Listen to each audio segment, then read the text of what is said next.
voilà donc mbokk yi waxtaan wi day dox di wéy comme ni ngeen ko miinee ni ko su ma waa jëlee xam naa manqué sànn lox du ñàkk mi ngi ñuy seetaan Djiby Sarr. waa Djiby maa ngi lay nuyu yow sa soxna maa ngi lay nuyu bu baax a baax. macha allah yal na yàlla defal ko jàmm. sëñ Saliou ñu ñëw ci benn sujet boo xam ne yàgg nga cee addu yàgg nga cee wax mais on a comme l'impression Sénégal bof dañuy bëgg di fàtte. nga ñëw ci yor-yor déjà.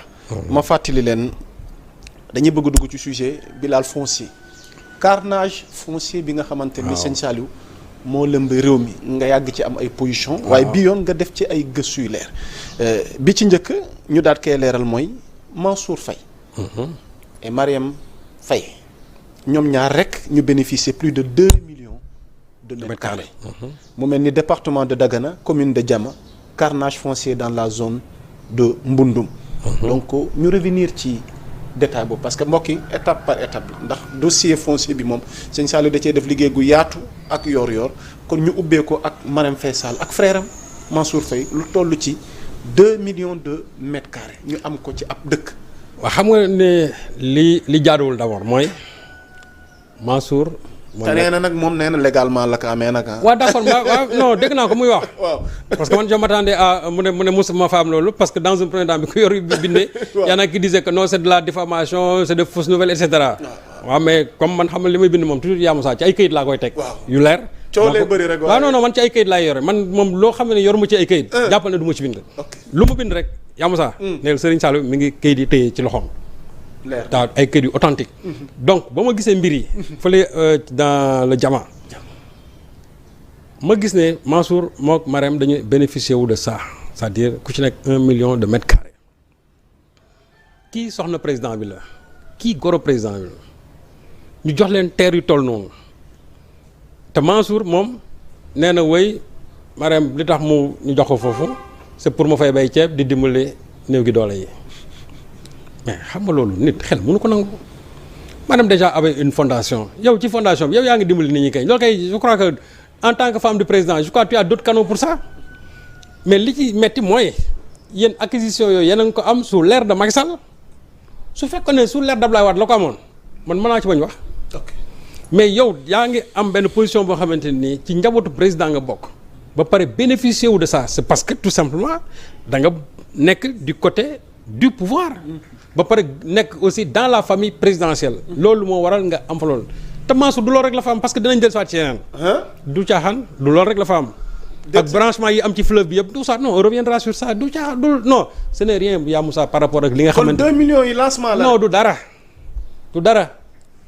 ak fa Omar Sow li mu fa am kooku li tax waxuma ci parce que aujourd'hui il n'est plus de ce monde mais moom aussi am na fa ay terres yoo xam mara day taale mais mënuma ci wax parce que newatu fi tey yàlla na ko yaare yërëm waaw donc Mansour su taxawee wax ne woy légalement la ko am d'accord mais éthique moo la waroon a yóbbu Mansour ba nga xamante ne yow boo bokkee ci famille présidentielle da nga war a mën a éviter di am yenn yi am na ci réew yoo xam ne yenn texte sax dafay interdire nga nekk ci pouvoir ba pare di bénéficier wu ci yenn privilèges yi exactement bu doon temps Wade nga am ko wala temps Abdou Diouf man dama ci problème mais yow yaa ngi sës ci président ñu dem daggal la fa teri noonu nga dem def ay branchements sur le fleuve Sénégal ba pare déggoon nga sax ñu naan am na fi benn ferme de 4 milliards boo xam ne moom la doom di gérer exactement waaw mais dañu waxante dëgg nag Mansour Faye même su defoon fi ministère su fi amoon 50 ans Mansour mënu fi glaner 4 milliards parce que j'allais vous demander loolu fan la jóge non fu mu dul jógee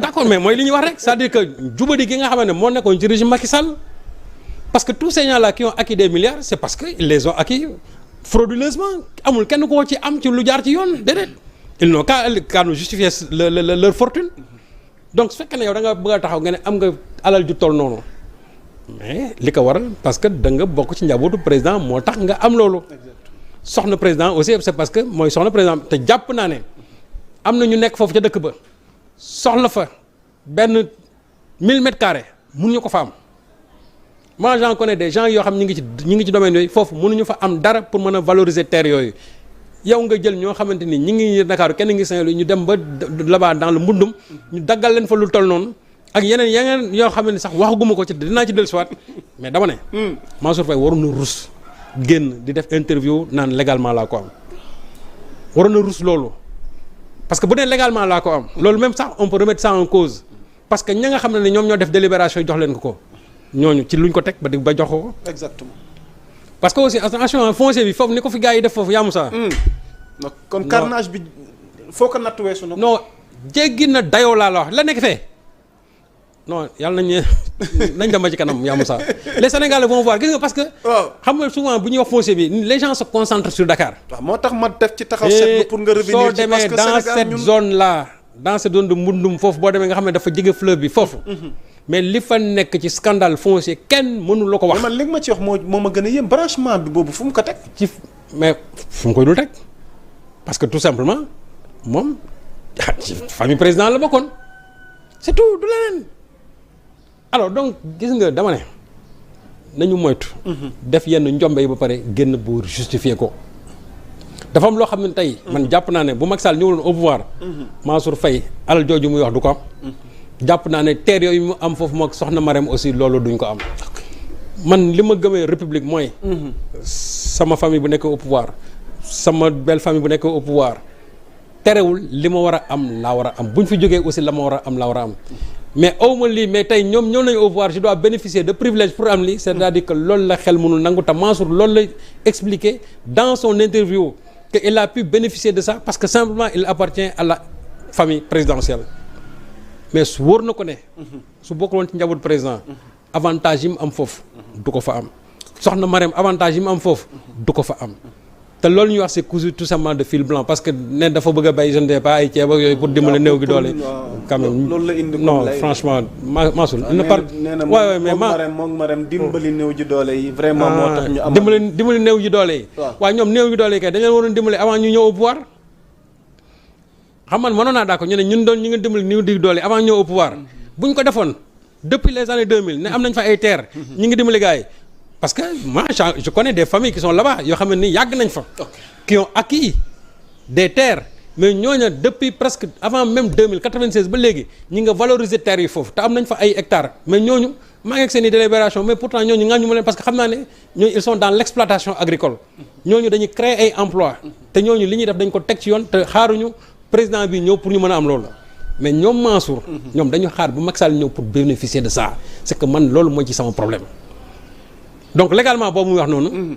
mais njabootu président kay sous le régime de Macky kay ñoom kay lu ñu bëgg am ko. lu ñu bëgg am ko. ah oui avec Macky. c'est-à-dire que ñoom lu ñu bëgg am ko. donc amul benn maire bu mën a taxaw. ñu laaj la ne la jox man sàngam nga ne du ma la ko jox. lu ko mooy tes jours sont comptés. donc ña leen daggal ñoom xam nañ lu tax ñu daggal leen foofu te loolu génnewu ci Mansour. parce que lam fa am ñun xam nañ ko. la ñu waxul xam nañ ko te ce qui est sûr et certain mooy nous reviendrons sur tout ça. en attendant de revenir mbokk yi jeexagul de yow mi seetaan Serigne Saliou di seetaan jotaay waxtaan wi ñu jóge Mbundum fële ca Dagana ñu ñëw fii ca Ngor Almadi ci beneen carnage foncier bu fa am tamit mu mel ni ki ñuy wax les Maliens Boubacar Yara ak Ousmane Djigué attributés respectivement de 1500 mètres carrés et de 1224 mètres carrés. ñu nekk des pontes du régime de Macky. impliqués dans l'acquisition scandaleuse de ces terrains. et que les valeurs du terrain maanaam dafay dikk ci 1 milliard 500 millions. ak 1 milliard 224 millions.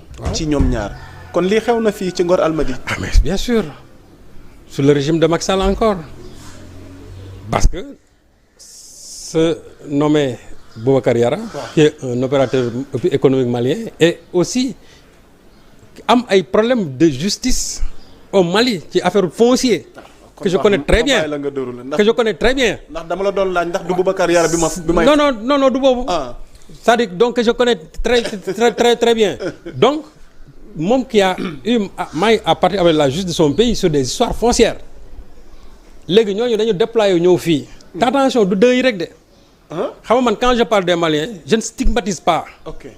je ne stigmatise pas mais aussi c'est que dafa am loo xam ne réew dafa am nu muy doxee. parce que tu ne peux pas prendre un foncier aussi important dans une zone aussi stratégique nga jox ko ay nit comme ça yoo xam ne investir wuñu man su fekkee ne c'est des gens qui ont été porteurs de projet ñëw ne dañuy investir. lii dinañ créer emploi nii man ne bu leen joxee foncier bi au moins problème j'applaudis. mais quand tu donnes à des gens yoo xam ne ñoom c'est pour faire un business avec ce foncier comme ni ko ñenn ñi defee fii et c'est là où ça pose problème te ñi ñu ko jox c'est pour faire un business foncier parce que soo xoolee par exemple je prends le deuxième cas avant ma ñëw ci Boubacar Yara. Ousmane Jigué. Ousmane boo gisee dafa am 6 délibérations xam moom lañ ko defal yoo xam ne ni ci même c'est-à-dire ci même titre foncier bi ñu dagal ko fii 204 fii 204 204 204 204 ba muy 6 fois ñu dagal ko c'est-à-dire sur le même titre foncier. ci ay lots waaw. et j'ai les numéros des lots ñu dagal ko kooku xam nga ne c'est pour après aussi moom faire son business parce que bu ñu la joxee nga kii boo paree nga dem jaay parce que ña leen ko jox. ñooña c'est des gens que je connais et qui sont dans le foncier de ce pays-là. et te xam nga ne boo xoolee foncier Dakar fu mu gën a amee valeur mooy le littoral Dakar Plateau ak dans la zone Ngor Almadies. Tout à fait. foofu nga xam ne boo xoolee aujourd'hui les prix transitent entre 1 million 800 le mètre carré moo tax bu ñu koy jël au bas prix sax à minima parce que terrain yooyu Ousmane Yara mën na dem ba 2 milliards fi mu nekk donc nga jël lu mat 1500 mètres carrés dans cette zone aussi stratégique nga jox ko quelqu'un qui n'est pas porteur d'un projet te ce même Boubacar Yara a aujourd'hui un dossier qui dort sur la table du procureur pour une maison boo xam ne dañ ko jaay frauduleusement. maa la wax loolu. une maison boo xamante ni tey ña ko jaay ñoom këyit dañ ko jox këyit ya baaxut. dossier bi aujourd'hui est en train de dormir sur la table du procureur muy beneen scandale ci benn maison bu nekk à Fann donc soo jëlee loolu nga jël encore ak moom lan ka jox te scandale yi yemul foofu yamul sax parce que scandale yi soo demee dans la zone de Bewa Almadies il y a d'autres maisons qui ont été vendues encore à d'autres Maliens ci zone boobu pas toujours le même c'est-à-dire la même clique. Finalement moom baa jàmm. mais mooy li mu wax c'est une mafia foncière. Ces gens-là sont organisés de sorte que c'est-à-dire que mafia bi c'est-à-dire foncier bi seen biir kese c'est une mafia foncière et les jours yi ñëw dinañu wan c'est-à-dire que ces gens-là qui ont pu bénéficier de l'ensemble de ces fonciers en tout cas de ces terrains-là au niveau même de la zone Bewa Almadies nga xam ne c'est un scandale foncier. bu leen ko yàqati lépp dina leere fii incha allah. donc ñooñu tey illégalement lañ am terrain yooyu. boo doon xool tey. kii terrain bi au bas mot de là au bas à minimum 1 milliard 500 millions ke 1 milliard 224 millions te loolu mooy mooy li nekk Ngor Almadies ñëw guñu ci zone Bewa bi parce que loolu après loolu mooy ñëw mais comment tu peux prendre ça jox ko des gens yoo xamante nii mooy question bi ñu bëgg a poser wu man je suis pas xénophobe il faut que ça soit clair mais tu donnes ça à des étrangers nga jox leen ko au moment où il y a ici des Sénégalais yoo xam ne nii benn mètre carré mënuñu ko am foofu pour des gens yoo xam ne ñëwuñu pour investir parce que man tant que tu viens pour investir man loo ci def mën naa la jàppale parce que tu crées des emplois pour des Sénégalais. mais si c'est pour faire du business foncier ñu jox la fii nga bopp nga dem ci banque wut kii jaay et cetera. dugalante gënalante. mais man c'est ça que je fustige et loolu même les nationaux suñu ko defee sama xam ko je vais le fustiger à plus forte raison des étrangers qui sont mêlés à des scandales fonciers dans leur propre pays. ñu daal làqu fii di ko fi defee. mu ngi noonu voilà lii la fi nit ñi jëf te ña ko def. xam nañ seen bopp. ña ko def. xam nañ seen bopp. et je suis très surpris par la commission domaniale bi nga xamante ne ñoom ñoo leen attribué c'est-à-dire ñoo leen jox affaire yooyu. waaw j'allais vous demander cela donc parce que ñoom itamit. bu waaw amee lii am na fu mu jaar. waaw lu yëngu lu ne la ko yëngal. waaw parce que il y a eu d'abord le directeur de domaine qui a fait son rapport d'approbation la commission domaniale ba pare ñoom aussi daal di émettre un avis favorable. Et ça c'était en décembre 2023. feuilleton bi de moom xaajagul bay. Et à l'époque monsieur Mamadou Gueye était le directeur des domaines. Monsieur Mamadou Gueye c'était lui le directeur des domaines qui a donné ce rapport d'approbation et en même temps qui siège dans la commission domaniale qui donne un avis favorable. Et ce même Mamadou Gueye là qui se permet de traîner yor nee na yaay dañuy jox ñun circulation directe. looy leeral ci loolu. non dañ amul lu ñu ci leeral circulation directe bi. on l'a accueilli avec un grand bonheur. Parce que ça va nous permettre nous de faire la deuxième partie de notre travail. Vraiment ñun kay mbégte lañ ci am wax dëgg yàlla. daf la gën a yombalal. non mbégte kay lañ yaa kay naa la mbégte lañ ci am. lalal la tapis rouge. maa la wax loolu. parce que nee na il a une dignité à défendre.